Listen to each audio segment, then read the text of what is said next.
بداية التدريب يا اخوان ما بيكون هين، القائد ما بمزح، اول اشي بقول لهم اياه جيبوا السهم، يلا جيب لك السهم يا مشمش، اتفرج عشان تتعلم. انت نسيت حاجة، يعني الالتزام،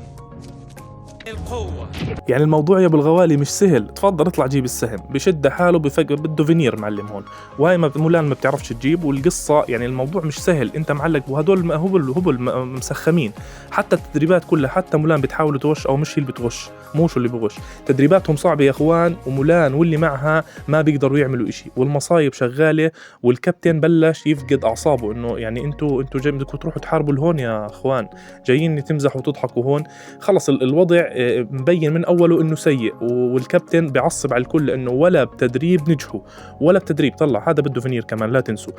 الموضوع صار سيء جدا، وكل مالهم قاعدين بنشل عرضهم، وكل مالهم قاعدين بوقعوا على الأرض.